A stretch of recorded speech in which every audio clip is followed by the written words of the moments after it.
Amis du jour, chalutations. Pour les petits nouveaux, moi c'est Sekhmet et je vous souhaite la bienvenue dans mon podcast littéraire. Dans mon émission, je vais tenter 3 fois par semaine de vous donner envie de découvrir des livres de tout poil, récents et moins récents. Alors, si ça vous tente, c'est par ici la suite. Aujourd'hui, je vais vous présenter Le mari parfait d'Agatha Christie de Bénédicte Jourgeot, publié aux éditions Moisson Noire. Dans ce roman, nous allons remonter le temps jusque dans les années 1930 et suivre la célèbre romancière anglaise Agatha Christie. Quand nous la rencontrons, Miss Christie a divorcé de son mari Archibald Christie il y a environ 4 ans. Cet épisode l'aura marquée de façon indélébile. Adolescente, en grande romantique, elle rêvait de se marier par amour et n'aurait pu imaginer être cocue et tournée en ridicule par les tabloïds anglais. Elle n'aurait pas non plus cru devenir mère célibataire, contrainte financièrement à travailler. Mais la Agatha de 40 ans, révolue, doit bien constater que le bilan de son mariage est à 1000 lieues de ses espoirs de jeune fille.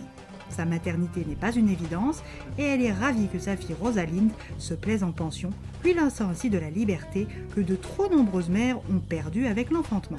Après avoir divorcé, Agatha a voulu faire un coup de propre dans sa vie en changeant de maison, passant de la campagne à Londres dans le quartier de Chelsea, de maison d'édition et d'éditeur. Billy l'a remise sur les rails du succès en la pressurisant comme un citron. Résultat, des succès mais aussi un grand besoin de vacances. Pour appliquer sa happy thérapie, la romancière décide de retourner faire une saison de fouilles à Ur, ancienne cité mésopotamienne. L'année passée, Agatha y avait passé de très agréables moments en compagnie de ses amis archéologues Monsieur et Miss Woolley.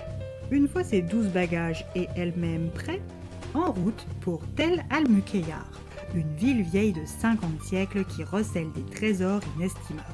Le trajet jusqu'à l'Irak s'est bien passé et les dernières heures en taxi vont devoir se partager avec une jeune Française, Caroline Leblanc, et pour le pire cauchemar d'Agatha, une journaliste pour le journal L'Express du Midi.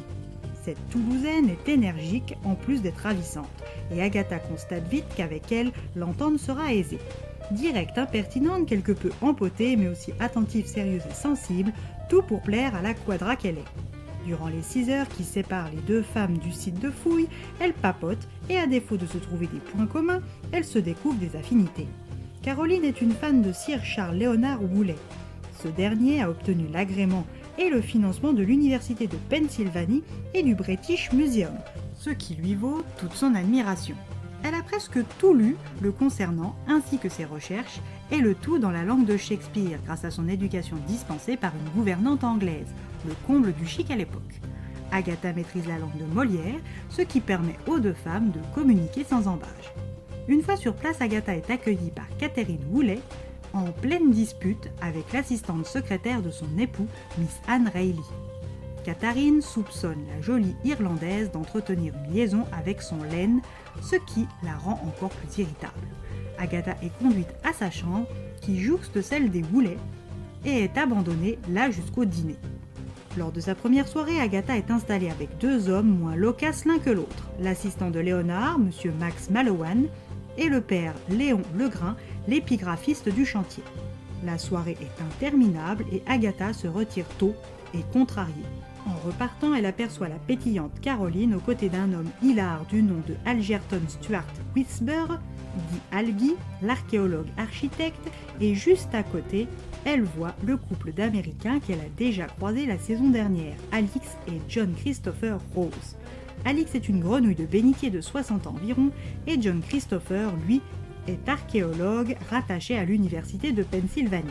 Le lendemain, dans le pays entre les fleuves, Miss Christie, qui a mal dormi à cause d'une dispute dans la pièce d'à côté, part petit déjeuner.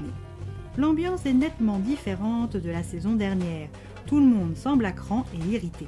Agatha apprend que son amie est sujette aux crises et met une mauvaise ambiance sur le chantier. Elle apprend aussi que des vols ont lieu et que ça aussi mine le moral des chercheurs, tout comme l'alcoolisme de Monsieur Rose et les rumeurs de malédiction.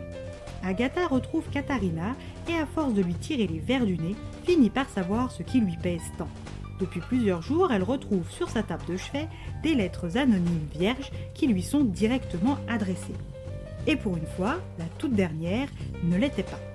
Au centre, une écriture cunéiforme qu'elle ne peut déchiffrer. Agatha prend sous son bonnet la traduction de cette missive. Avec l'aide de Max Mallowan, elle comprend qu'il s'agit bien d'une menace et elle est en lien avec une malédiction.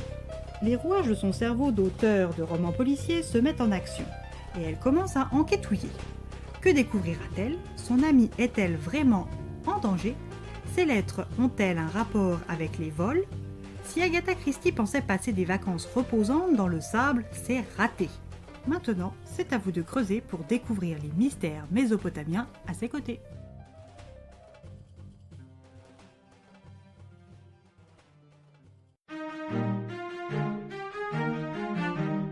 Un roman qui démarre bien et qui m'a tenu en haleine jusqu'aux 3/4, mais qui malheureusement m'a un petit peu perdu avec le dénouement. Ça arrive. Et bien voilà, j'en ai fini pour aujourd'hui. J'espère que cet épisode vous aura plu et vous aura donné des nouvelles idées de lecture. Si vous souhaitez découvrir d'autres petits bonbons littéraires tout droit sortis de ma bibliothèque, je vous retrouve le jeudi 12 décembre prochain pour un nouvel épisode. Et si d'ici là je vous manque de trop, n'hésitez pas à me rejoindre sur mon compte Instagram, @leslecturesdesekhmet. Sur ce, chalut les amis, et à la prochaine!